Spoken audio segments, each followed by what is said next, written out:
La Universidad Nacional y el CINART S.A. presentan Una Mirada.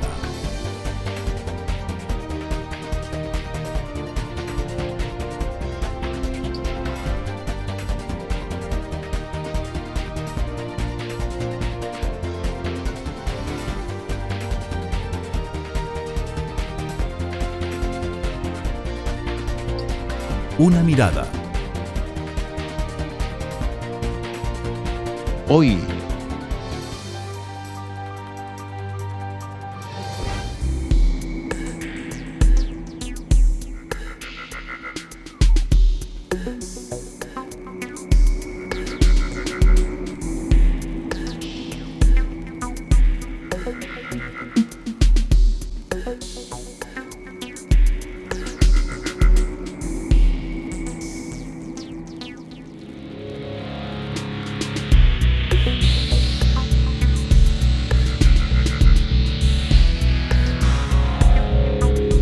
ha sido una inversión histórica que ha hecho el país desde los años 40, cuando se inició la construcción de los primeros desarrollos hidroeléctricos. El país le ha apostado al abastecimiento de electricidad con base en fuentes renovables. Y es que estamos contribuyendo a la reducción del cambio climático mediante el uso de energías renovables. Bueno, Costa Rica tiene una gran ventaja con respecto a otros países en el orbe, y es que tenemos más del 70% de la producción eléctrica de nuestro país utilizando fuentes de energías renovables. Pero hay que tener conciencia de que esto no sucede en otros países. Y creemos y hemos visto que en Costa Rica se han desarrollado proyectos hidroeléctricos que realmente no tienen avales ambientales, no tienen ninguna precaución por no destruir los recursos naturales, no tienen ninguna precaución por maltratar a los seres humanos. Entonces realmente hacemos ese cuestionamiento. Tenemos que analizar también y concientizar que una represa hidroeléctrica tiene grandes beneficios y nos da una gran cantidad de energía disponible para la comunidad. Sin embargo, los impactos ambientales asociados siempre son el cuestionamiento y siempre son la justificante para constantemente investigar y tratar de mejorar la práctica y la gestión ambiental de ese tipo de proyectos. A nivel centroamericano, Costa Rica históricamente, esa es mi visión, ha hecho una gran inversión en lo que es ciencia y tecnología asociado al desarrollo de sus recursos naturales para generación eléctrica.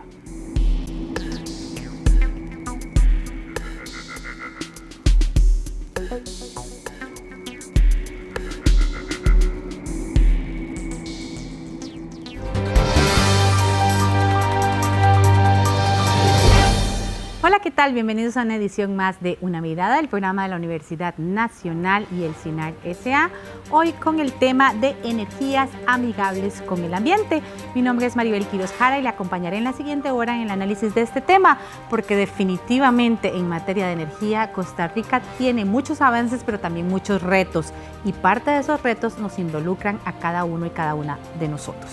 Para hablar sobre este tema vamos a tener la compañía de Wilber Jiménez, quien es el director de la Escuela de Ciencias Ambientales de la Universidad Nacional. Bienvenido. Muchísimas gracias, un gusto estar aquí, poder acompañarlos y para conversar de un tema que es un tema de actualidad y de mucho interés para la sociedad costarricense. Claro que sí, grandes retos nos involucra. Además nos acompaña Gloria Villa, quien es la directora de la Dirección Sectorial de Energía del Ministerio de Ambiente, Energía y Telecomunicaciones, MINAET. Bienvenida. Muchas gracias, buenas noches a todos. Es un placer estar aquí y acompañarlos esta noche. Les agradezco mucho que nos hayan invitado a compartir sobre este tema tan importante y de tanto interés. Muchas gracias a usted por estar con nosotros. Y también nos acompaña Alexandra Arias, de Proyectos Especiales del Sector Electricidad del Instituto Costarricense de Electricidad, ICE. Bienvenida. Muy buenas noches, muchísimas gracias por la invitación y realmente es un tema importante para el país, por eso estamos aquí presentes para hablar un poco sobre ello.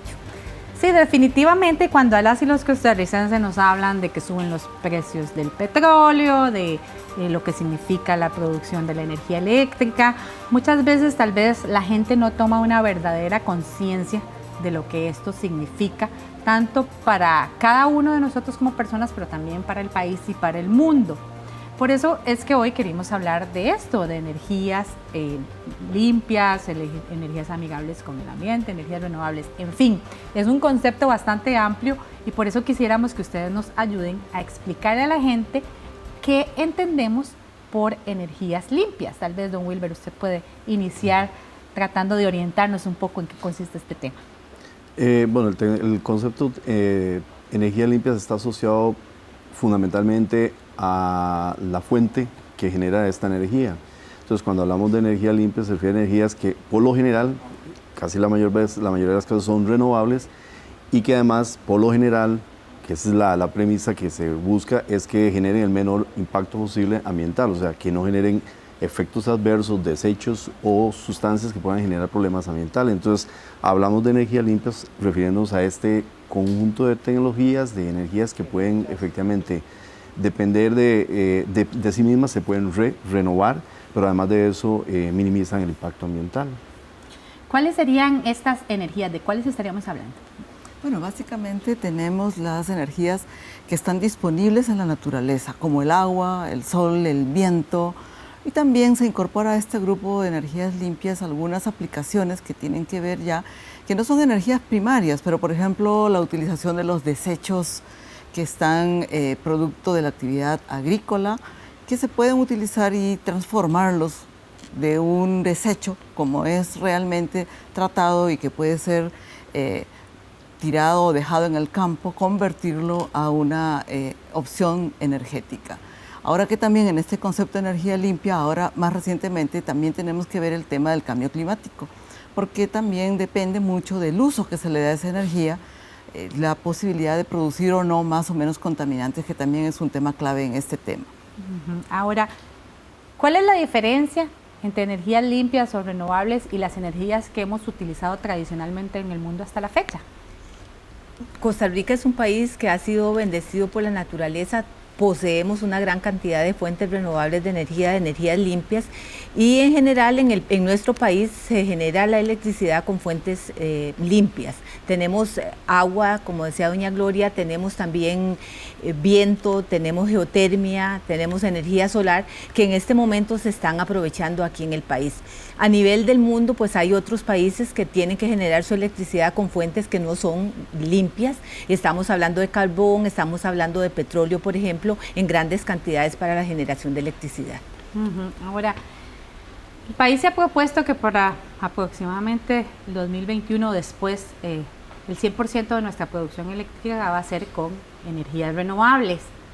¿A qué se debe esa situación? ¿De dónde surge esta conciencia o esta necesidad de tomar esta decisión y encaminarse hacia eso? ¿Cuál es la situación que tenemos en el país actualmente en materia de consumo de energía?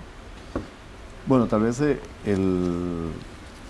dejaríamos como el tema de la neutralidad como un punto secundario. Antes tal vez es importante decir que digamos, el dilema que hoy día vive la humanidad y en particular todas las sociedades y sobre todo particularmente las industriales es lograr armonizar el tema de un desarrollo que sea de alguna manera consonante o armónico con la naturaleza, pero que además de eso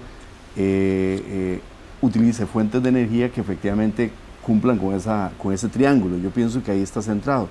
En general, en el caso de Costa Rica, como decía Alessandra en este momento, tenemos una enorme ventaja porque tenemos un recurso rico que es el agua para generar hidroelectricidad y esa ha sido la principal fuente de generación eléctrica, pero el consumo de petróleo, que es tal vez la principal fuente, digamos, de generación eléctrica en muchos países en el mundo, el petróleo constituye tal vez la principal fuente de generación de energía eléctrica, es uno de los principales causantes de los efectos del efecto invernadero y uno de los causantes o de los que suman mucho al tema del cambio climático. Entonces, el atender el tema, la búsqueda de salidas a través de energías sostenibles, energías amigables con el ambiente, es una respuesta precisamente al problema que nos genera el cambio climático global.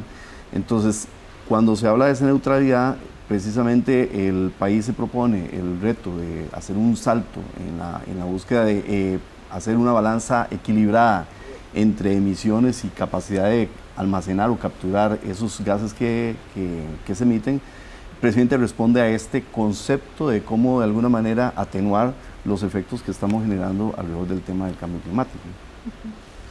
Sí, bueno, yo creo que en este tema es bien importante porque si nosotros vemos a nivel del mundo, como decía don Wilber, el principal consumo es petróleo y después carbón, gas natural. Son productos no renovables, pero el consumo de ellos básicamente se hace a través de la combustión y ahí viene la generación de los gases de efecto invernadero. Además de los gases contaminantes locales, que generalmente no se habla de ello, pero también están allí presentes. Por supuesto que con los estudios nuevos que se han hecho y que se ha visto el impacto que se está teniendo y el efecto que esto va a tener, pues el mundo entero se vuelca ahora a valorar de una manera mejor esta posible utilización y ampliación de la base renovable. Si uno ve a nivel del mundo, son muy pocos países los que tienen una estructura de generación eléctrica como la que tiene Costa Rica, donde el 90% más de su energía se genera con renovables. Pero Costa Rica también tiene un reto. El 64% de toda la energía que consumimos son derivados del petróleo. Es un número muy alto. Que es un número muy alto y allí tenemos un gran reto para atacar, porque tal vez somos exitosos en la parte de generación eléctrica, pero todavía no hemos entrado a resolver el problema que causa el uso de los combustibles por el sector transporte, claro, donde en realidad más del 80% de todos los combustibles que estamos importando van precisamente para atender las necesidades de transporte. Entonces no es solamente pensar cuando hablamos de renovables en la generación eléctrica, sino también en cómo podemos ir incorporándolas para sustituir este alto consumo de combustibles que además es importado.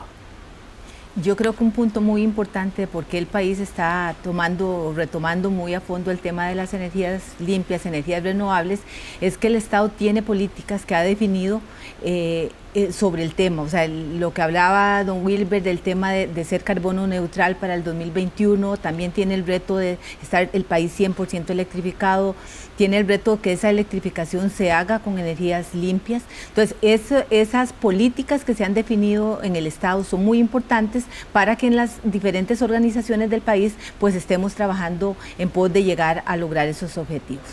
Sí, precisamente José María Blanco de la organización Bunca, que trabaja a lo largo de Centroamérica promoviendo el uso de energías renovables, comentó a Una Mirada que falta muchísimo por recorrer en este camino, pues los hidrocarburos siguen siendo la principal fuente de energía de la región. Bueno, Bunca es una fundación que ya tiene 20 años de constituida. Trabajamos a nivel centroamericano con sede en Costa Rica y oficinas en Nicaragua y representaciones en El Salvador.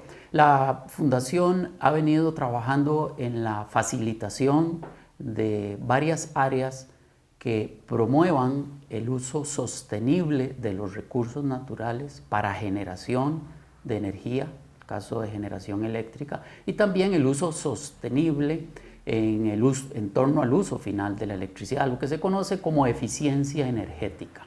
Hay que segmentar cuál es el uso final que se le está dando, en realidad cuál es el patrón de consumo que tiene Centroamérica, situación que no es particular de ningún país. En ese sentido tenemos que entender que la matriz energética centroamericana depende fundamentalmente del petróleo.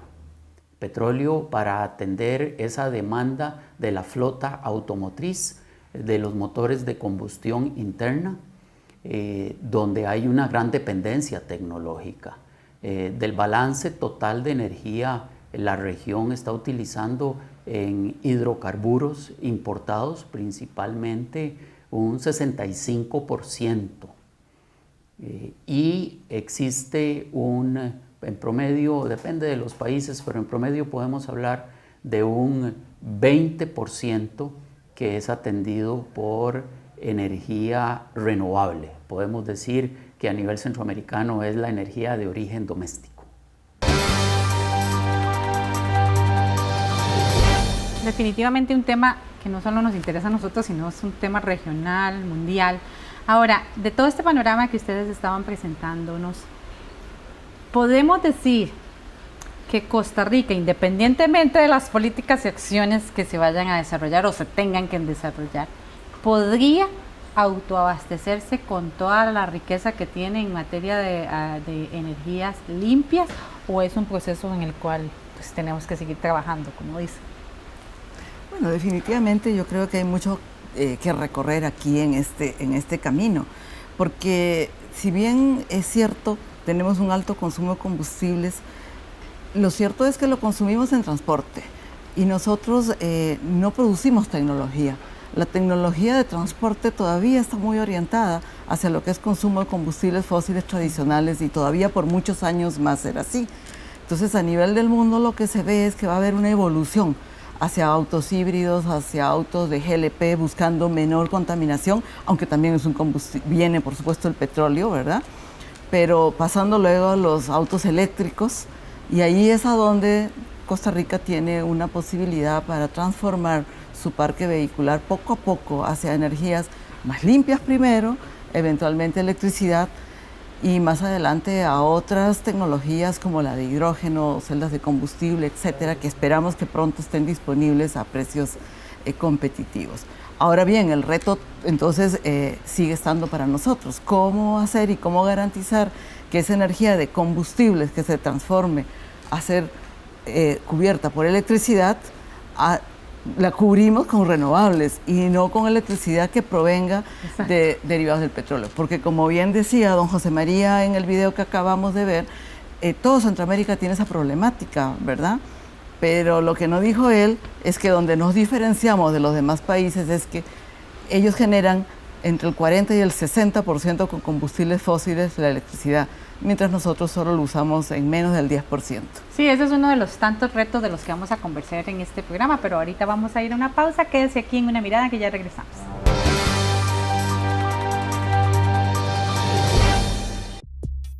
La Escuela de Bibliotecología, Documentación e Información de la UNA ofrece cursos sobre las más avanzadas herramientas informáticas para el manejo de la biblioteca en la era digital. Los cursos serán impartidos por profesores especializados en las áreas de tecnología, información y comunicación, tecnología e información educativa y bibliotecología y documentación. El ciclo abre en mayo y continuará brindando gran variedad de cursos hasta el mes de septiembre en horarios de mañana y tarde. La Escuela de Bibliotecología, Documentación e Información de la UNA cuenta con equipo tecnológico de punta, infraestructura moderna y un laboratorio ampliamente equipado. Para consultas, puede comunicarse a los teléfonos 2562-4082 y 2562-4079. La Universidad Nacional cuida de su salud.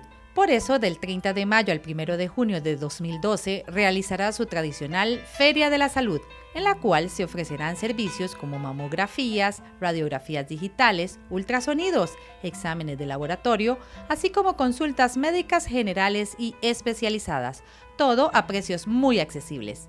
Reserve su cita en la Feria de la Salud de la Universidad Nacional en el sitio web www.fundauna.una.ac.cr/salud.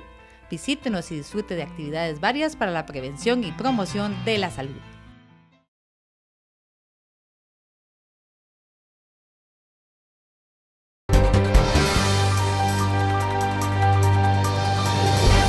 Continuamos con Una Mirada, el programa de la Universidad Nacional y el CINAR S.A., hoy con el tema de energías amigables con el ambiente. Precisamente este tema se desarrolla en el marco del foro Producción de Energías Amigables con el Ambiente, Avances y Retos, que organizó la Escuela de Ciencias Ambientales de la Universidad Nacional en estos días. Y precisamente ese es el meollo, ¿cuáles son esos retos que como país tenemos? Porque, bueno, es una tendencia mundial. Es una de esas cosas que no se detienen, ¿verdad? Que cuando se arrancan no se detienen porque es por el bien del planeta en que vivimos. Sin embargo, pues, ¿qué tan preparados pueden estar unas u otras naciones para hacer frente a este reto? Hablamos un poco de esto al finalizar el otro bloque y don Wilber, ¿usted quería hablar algo sobre esto? Sí, yo quería tal vez hacer una aclaración para quienes nos escuchan, porque también es importante tener claro. El efecto invernadero no solamente es causado por la emisión de combustibles fósiles, la combustión de combustibles fósiles, sino que también por otros fenómenos. Por ejemplo, la agricultura en el mundo genera la segunda fuente de emisión de gas de efecto invernadero, que además no son exclusivamente el CO2, tenemos los metanos, los dióxidos nitrosos que también suman y que en términos porcentuales tienen un peso mucho más importante tal vez en el cambio climático. O sea, en el caso del metano, 20 veces el impacto, es mayor el impacto que el CO2. Sin embargo, las volúmenes o tasas, las toneladas que emitimos de CO2 posiblemente son mayores y por lo tanto se suele asociar más a la emisión de CO2. A mí me parece que, ya doña Gloria lo mencionaba, hay un tema un reto importantísimo para el país que tiene que ver precisamente con el uso de los hidrocarburos en el transporte. Y el tema del transporte es un tema que requiere efectivamente muchísima atención y para lo cual ya ha habido mucha discusión. Se habla de que los vehículos son poco eficientes, se habla de que tenemos un sistema vial congestionado, se habla precisamente de que tenemos una creciente importación de vehículos, la flota vehicular sigue creciendo y precisamente con un sistema de transporte público que no satisface y que no responde precisamente a compensar o reducir las emisiones producidas por el transporte en general. Entonces este tema del transporte es un tema que efectivamente requiere muchísimo, un tema un reto de atención nacional.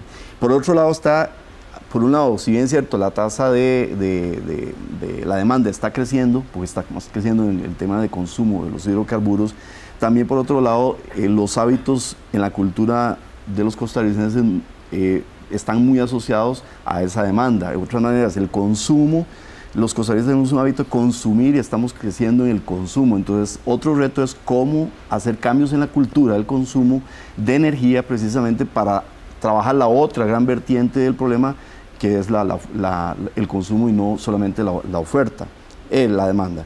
Entonces a mí me parece que eso es otro tema que hay que trabajarlo, que hay que afrontarlo y que demanda de parte del Estado, pero también de la sociedad en general, un mayor compromiso. No solamente las instituciones, sino también nosotros los ciudadanos tenemos que asumir compromisos en ese sentido.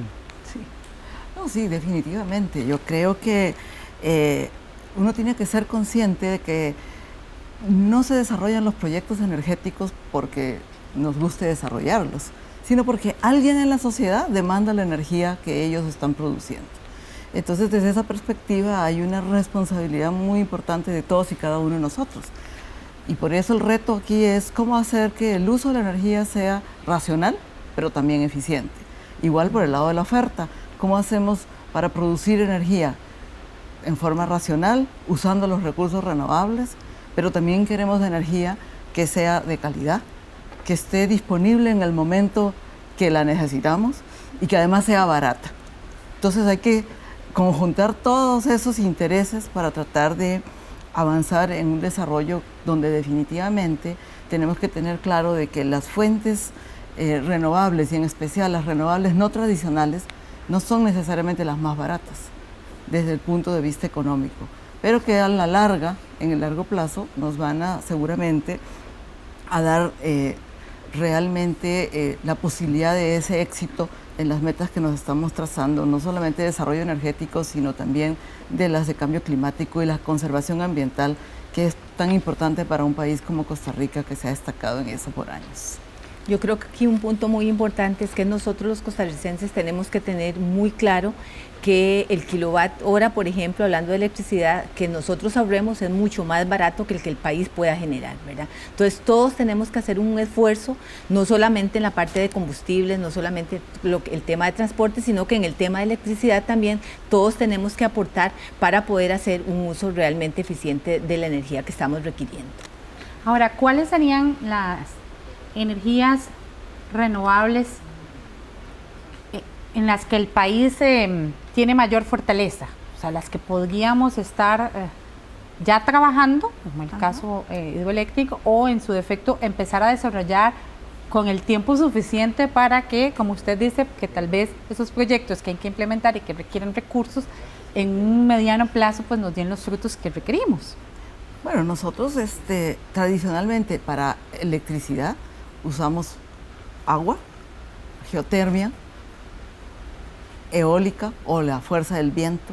Y yo creo que ahí cada uno de ellos todavía para poder continuar usándolos tiene retos importantes. En proyectos hidroeléctricos, por ejemplo, hay una gran cantidad de proyectos identificados. Muchos de ellos están en áreas protegidas que no va a ser posible desarrollar. Entonces los que quedan tienen que ser desarrollados de una forma amigable con el ambiente y ahí hay retos que superar a nivel de la discusión que se da ahora en la sociedad civil para poder desarrollar un proyecto. No solamente por el proyecto en sí mismo, sino por todos los elementos asociados, redes de transmisión, redes de distribución. En el caso de la geotermia el reto todavía es más grande.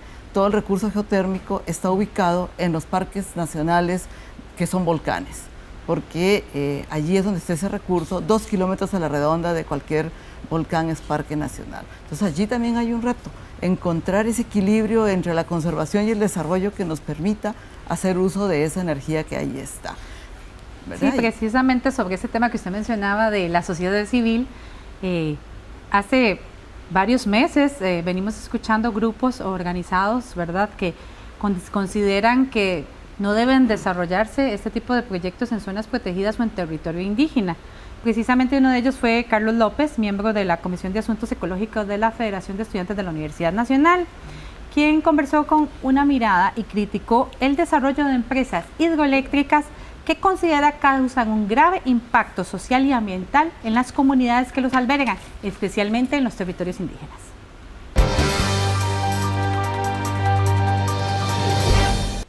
En sí nosotros no criticamos la producción energética, pero sí digamos las formas en que se da.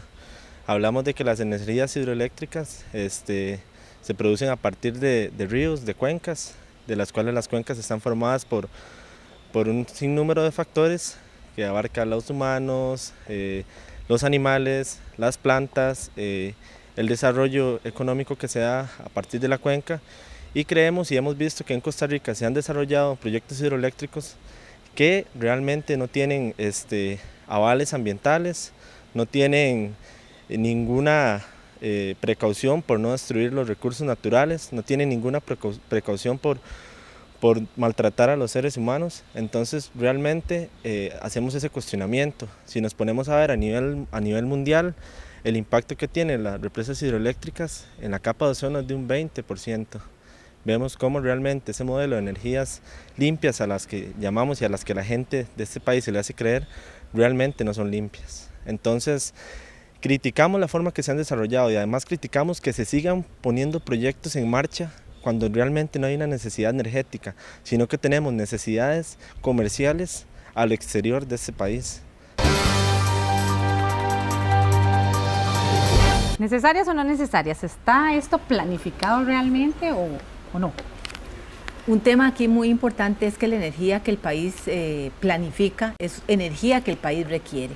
O sea, el país no va a planificar energías que sean para exportar o para otras naciones, sino que los estudios que se hacen a nivel nacional son para suplir la energía que nosotros y cada uno requiere. Entonces ese punto es muy importante de aclarar. Otra cosa creo que es importante de aclarar es que también tenemos tecnologías para aprovechar estas fuentes renovables a gran escala, pero también podríamos aprovechar la producción de electricidad a pequeña escala, que los impactos son mucho menores. Entonces el ICE se ha preocupado desde hace algunos años atrás por promover la producción de electricidad a pequeña escala y aquí es donde cada uno de nosotros puede jugar un papel muy importante. Nosotros podríamos cada uno generar la electricidad que requerimos con fuentes renovables. Estamos hablando de energía solar, estamos hablando de viento, estamos hablando de una pequeña central hidroeléctrica en alguien que tenga una finca, estamos hablando de biomasa, excedentes que tengan los productores agroindustriales, por ejemplo, de cascarilla de arroz, de bagazo de caña, de algunos otros productos e incluso los desechos de los animales que se pueden pasar a hacer biogás y luego en un futuro producir electricidad. Wilber. No, yo pienso que la intervención del compañero de la Federación hay que desagregarla en varias partes. La primera es que me parece que no tiene sentido para un país producir energía para desperdiciarla, botarla. Está claro que si el país está demandando energía y se planifica a largo plazo, esa generación de energía es precisamente para satisfacer una necesidad y una urgencia del país. El otro tema que me parece que sí valió la pena clarificar es que es el tema de conservación versus cambio climático. Es una paradoja. Por un lado, tenemos que de alguna manera reducir los efectos que nos genera el cambio climático por las emisiones que generamos a partir de los combustibles. Y la pregunta es, bueno, ¿cuánto más ventajoso es tomar la decisión eventual de poder tener acceso a algunas áreas protegidas para minimizar un efecto que a lo largo plazo puede ser mucho más dañino para la sociedad y para el país o para el planeta? Entonces ahí hay que tomar decisiones, y yo creo que el tema de si sí o no áreas protegidas versus energía debería ser un tema que se debería discutir, y el país debería tomar una decisión ya en este momento. Eso lo hemos discutido en este foro que recién pasó, precisamente conversábamos sobre eso, que era muy importante que el país tomara la decisión al respecto. Ahora, el tema de territorios indígenas es un tema que requiere, para mí, otro abordaje. No solamente tiene que ver con eso, sino tiene que ver con un proceso de concertación y negociación que tiene que resolverse precisamente con los actores involucrados. Sí, es cierto, sean ellos quienes tomen las decisiones. Que ellos participan en ese proceso y que puedan tomar las decisiones, y no solamente decir que porque estamos en territorios indígenas no debería hacerse. Si los indígenas toman la decisión de que sí creen en la posibilidad, pues es una decisión también soberana de ellos de poder participar en esto. Para mí ahí el tema está basado sobre los beneficios y los impactos, y de si hay convencimiento o no en los territorios y en las organizaciones locales de participar de esto. Pero me parece que a ciegas no podríamos tomar una decisión de decir no sobre esos argumentos que se plantearon. Me parece que hay que todavía discutir mucho más y efectivamente ponerle en la balanza este elemento. O atendemos el cambio climático a través de una generación de fuentes de energía renovable, o tomamos la decisión de conservar a sabiendas, absolutamente todo, a sabiendas de los impactos que puede tener eso. Yo creo que es un tema que requiere reflexión, y no puede ser a primeras la respuesta no. Me parece que es un error. A mí me parece que de todas formas aquí, a más de lo que ya han dicho los compañeros en la mesa, es que hay un error de concepto aquí, ¿verdad? Saber, en realidad no se está generando electricidad para vender. Lo que se vende, lo que Costa Rica vende a los países hermanos de Centroamérica son excedentes. Igual le compramos a ellos también excedentes, precisamente para hacer eficiente el sistema. Cuando venga el sistema interconectado, que aún todavía no funciona, que va a permitir trasegar mayor cantidad de energía, lo que se busca precisamente es eso, cómo podemos complementar. No estamos pensando en desarrollar proyectos, y de hecho no se hacen para exportar. Y tampoco se desarrollan proyectos sin que hayan cumplido con su aprobación de impacto ambiental. Y no solamente es el estudio de impacto ambiental y su aprobación, sino que cuando se aprueba el estudio de impacto ambiental, se aprueba un plan de gestión para todas y cada una de las plantas, sean públicas o sean privadas, ¿verdad? Entonces, si es que efectivamente hay algunos desarrolladores que pueden haber causado daños, eso también es cierto, pues ahí se tomarán las medidas y se toman las medidas del caso, ¿verdad? Pero yo creo que es importante tener presente que precisamente los desarrollos energéticos de cualquier tamaño están sujetos al estudio de impacto ambiental. No se admiten evaluaciones sencillas, tiene que hacerse el estudio completo, ¿verdad? Ahora, yo creo que aquí tenemos que tener todos una decisión interna propia y ser coherentes. No podemos decirle no a la exploración petrolera, no a la explotación del gas, y también decirle no al desarrollo de las renovables. Porque entonces la pregunta sería, ¿cuál es la energía que vamos a utilizar? Porque para bien o para mal, todos los procesos que nosotros desarrollamos necesitan energía, para nuestras casas o para el desarrollo económico del país. Entonces yo creo que ahí es un punto que pues sí amerita una discusión profunda. Y eso que dice doña Gloria creo que es muy importante. El desarrollo necesita energía. Para poder desarrollar Costa Rica tenemos que producir la energía que ese desarrollo requiere. Entonces tenemos que buscar las mejores opciones para poder llevar la energía y llenar las necesidades de cada uno de los clientes del país. Y siendo Costa Rica un país privilegiado en el sentido de contar con diferentes fuentes que podrían explorarse de una manera planificada y responsable y sostenible, pues en realidad lo que necesitan es, como ustedes decían, pues sentarnos a decidir qué es lo que queremos hacer, cómo lo vamos a hacer y trazar planes para hacerlo de manera responsable y sostenible. Claro, y por eso es que existen planes de largo plazo. Hay el Plan Nacional de Energía, indica y da una orientación de qué son los temas que debemos usar. Y ahí hay dos componentes claves. la eficiencia energética por un lado, como responsabilidad de todos, y el desarrollo de las fuentes renovables para atender la demanda energética, ¿verdad? Obviamente que dentro de eficiencia energética tenemos varios temas, ¿verdad? Educación, clave, porque si no cambiamos las pautas de consumo no vamos para ningún lado. Después el desarrollo tecnológico, necesitamos también tecnología, introducir al país tecnología más eficiente cada vez. Y esos hay esfuerzos enormes que se están haciendo por parte de las empresas eléctricas, por ejemplo, con iluminación, con refrigeración eficiente, etcétera. Lo mismo hay que hacer en transporte, porque si no la presión va a continuar, ¿verdad? Y por el otro lado, por el lado de la oferta, pues incluyendo una serie de acciones que se han hecho para promover la introducción, por ejemplo, de vehículos híbridos, de vehículos eléctricos, de vehículos a GLP, estudios para valorar otras opciones, los sistemas fotovoltaicos para generación eléctrica o para calentamiento de agua, la utilización de la biomasa. Hay una serie de opciones que en el futuro nos van a dar seguramente una matriz mucho más diversa que la que tenemos hoy día.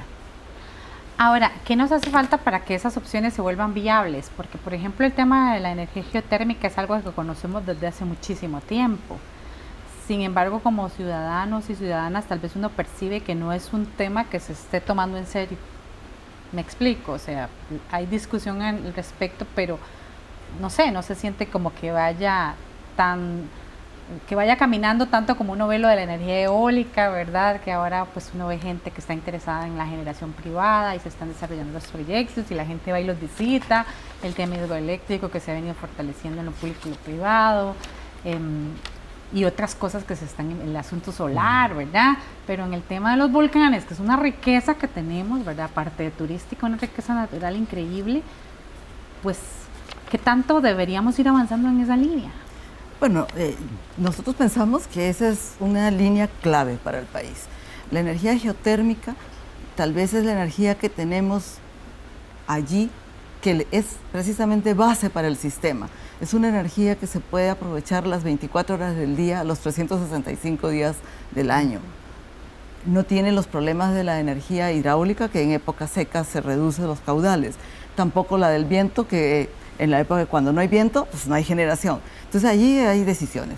Hay propuestas planteadas a la Asamblea que se han discutido, algunas en el pasado fueron rechazadas, fundamentalmente porque lamentablemente riñe con la legislación, incluso con tratados internacionales, que dice que en un parque nacional no se puede hacer nada comercial. Nosotros estamos planteando una propuesta, el Ministerio está apoyando una propuesta que una señora diputada en la administración anterior la planteó, buscando encontrar esa solución. Un punto de equilibrio. Un punto de equilibrio que le permita al ICE concretamente aprovechar y explotar la energía de los volcanes. Y lo que se está planteando es, bueno, ok, vamos a hacerlo y estamos dispuestos que el sector energía cubra algunos costos que sean, ¿para qué? Para garantizar que el daño que se pueda hacer allí se va a recuperar con una permuta de tierras para que el parque no pierda, digamos, territorio, pagándole algunos, digamos, una especie de canon para que esos dineros puedan darle sostenibilidad al parque y incorporando además el tema de la geotermia a la parte turística. Claro. Porque eso también, no hay que pensar que eso riñe, ¿verdad? Se puede mantener los senderos, se puede visitar las hornillas, se puede mirar cómo se hace una explotación geotérmica bien, obviamente ambientalmente sostenible. Claro, una de las tantas discusiones que tenemos que dar. Pero bueno, ahorita vamos a ir a una pausa, ya regresamos con ustedes y usted quédese con una mirada que ya volvemos.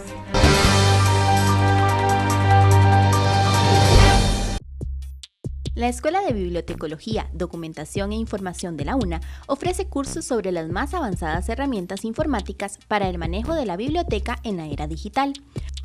Los cursos serán impartidos por profesores especializados en las áreas de tecnología, información y comunicación, tecnología en información educativa y bibliotecología y documentación. El ciclo abre en mayo y continuará brindando gran variedad de cursos hasta el mes de septiembre en horarios de mañana y tarde. La Escuela de Bibliotecología, Documentación e Información de la UNA cuenta con equipo tecnológico de punta, infraestructura moderna y un laboratorio ampliamente equipado. Para consultas, puede comunicarse a los teléfonos 2562-4082 y 2562-4079.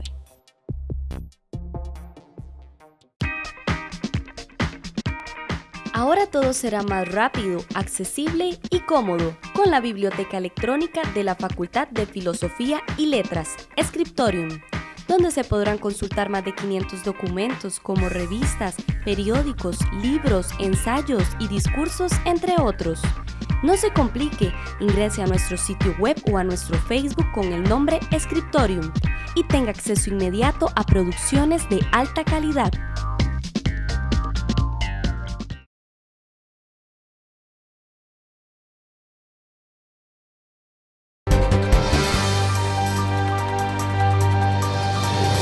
Regresa usted a Una Mirada, el programa de la Universidad Nacional y el CINART S.A., hoy con el tema de energías amigables con el ambiente. En el segmento anterior estábamos explorando como las diferentes opciones que tenemos en el país en esta materia.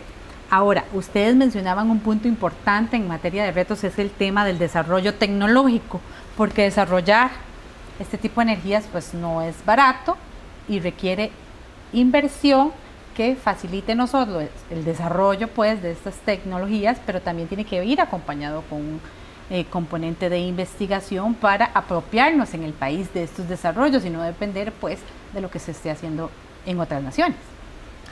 Bueno, el tema de la inversión es un tema importante también alrededor de esto. Valga la pena decir que toda tecnología nueva generalmente tiene un costo muy alto al inicio.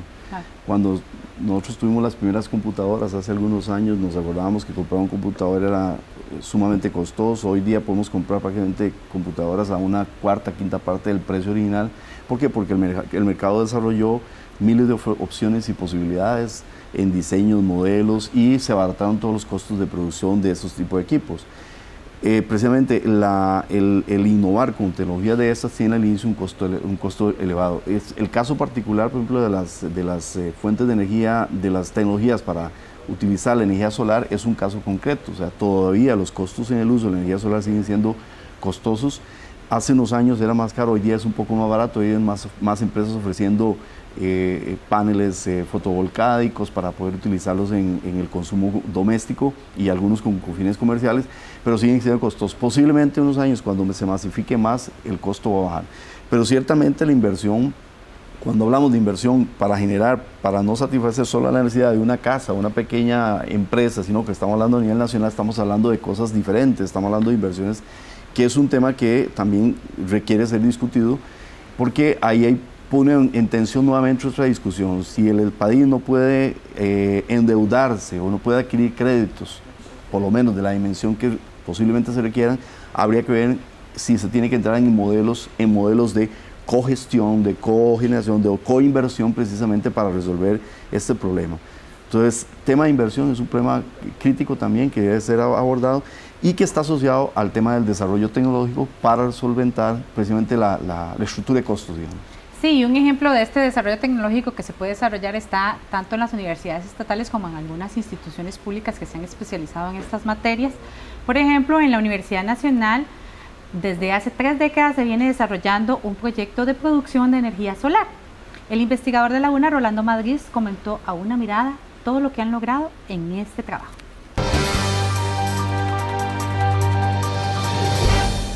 El Laboratorio de Energía Solar de la Universidad Nacional es un laboratorio pues conocido y con bastante prestigio, ya tiene 35 años de ofrecer investigación, docencia y extensión a lo que es la comunidad nacional. En este momento está trabajando principalmente las áreas de la energía termosolar, que corresponde a algunas aplicaciones que pueden ser de gran provecho en nuestro mercado nacional, como lo son las cocinas solares, los secadores solares, como también es los hornos de concentración para eliminación de desechos bioinfecciosos. También en este momento tenemos investigación en la parte de estanques solares para acumulación de energía calórica.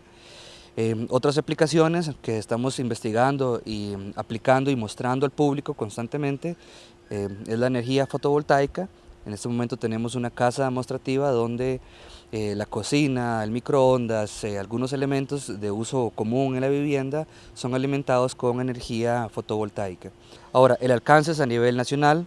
Principalmente trabajamos con la transferencia de conocimientos a pequeña y mediana empresa que quieren hacer cocinas solares, que quieren hacer calentadores solares. También hacemos mucha extensión con escuelas, varias escuelas en este momento en la provincia de Heredia cuentan con cocinas solares con las cuales los estudiantes pueden también calentar sus almuerzos y evitar las grandes filas que se hacen en horas de recreo, en horas de almuerzo. Esta facilidad, este beneficio también lo utilizan algunos colegios y puede ser aplicado también en las grandes industrias. Esas son algunas aplicaciones sencillas, pero que a la postre vienen a reducir la demanda energética en el tendido público y la demanda como tal, entonces se convierte en una opción para promocionar, para aprovechar las energías renovables, como es el sol en este caso en nuestro país, que tiene las condiciones adecuadas a nivel de latitud, longitud y otras condiciones meteorológicas que le permiten su aprovechamiento. Definitivamente el trabajo en equipo es fundamental en estas iniciativas. Ustedes en el ICE pues han impulsado también mucho el trabajo con comunidades y grupos organizados. El ICE ha trabajado desde hace algunos años con energías renovables a pequeña escala, hablando del tema que habla el estudiante de la Universidad Nacional. Creo que es muy importante. El ICE ha electrificado algunas comunidades con sistemas fotovoltaicos, con pequeñas eólicas y hemos aprovechado muy bien esta energía en comunidades donde no podemos llegar con la red de distribución. Sin embargo, hace ya alrededor de 2 años el ICE ha implementado un plan piloto de generación distribuida.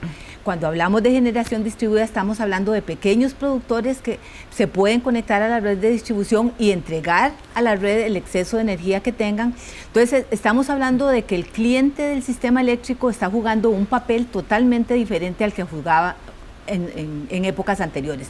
Antes solamente le compraba energía eléctrica al sistema y en este momento ahora está generando parte de la electricidad que requiere y si en algún momento tiene algún excedente lo está pasando a la red y está contribuyendo con la generación de electricidad. Este plan piloto nosotros lo planteamos para 2 años, ya casi tenemos 2 años, hemos tenido muy buenos resultados, tenemos 40 participantes dentro del plan piloto a pequeña escala, estamos hablando que la mayoría de ellos son residenciales, casi todos ellos han instalado sistemas fotovoltaicos, tenemos algunos híbridos con eólico, tenemos algunos proyectos a una escala un poquito mayor con biomasa, sin embargo a nosotros nos ha llamado mucho la atención que la participación mayor ha sido en el sector residencial. Un 90 y pico % de los participantes son del sector residencial y donde estos clientes han hecho la inversión para sus equipos y además dan la operación y mantenimiento. Nosotros nos encargamos de la medición, que es una medición diferente, es una medición en ambas direcciones, o sea, nosotros medimos lo que el cliente recibe de la red y también medimos lo que el cliente entrega a la red.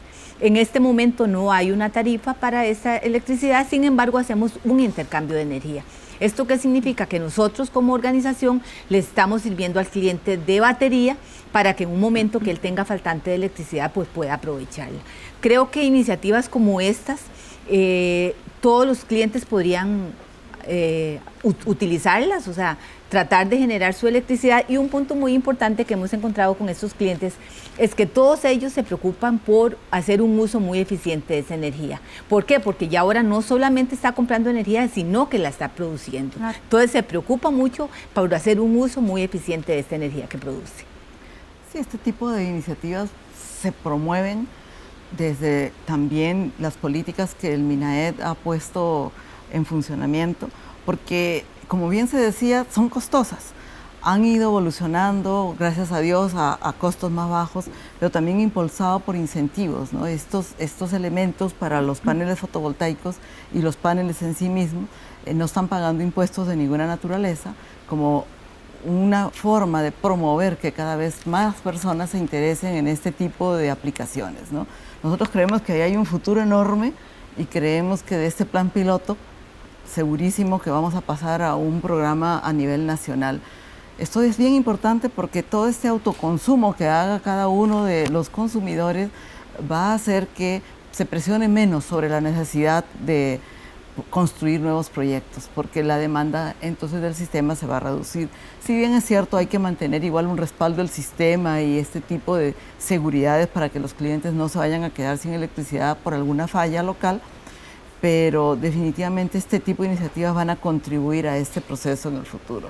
Pero yo no sé si las personas saben, pero realmente ya existen no solamente los proyectos que Alexandra mencionaba, que son además de un interés social muy importante, pero también existen pequeños proyectos que se instalaron ya para generación, que están entregando energía a la red, que son proyectos que ha desarrollado el ICE en su oportunidad como pilotos para precisamente pasar a escalas más grandes en el futuro, ¿verdad?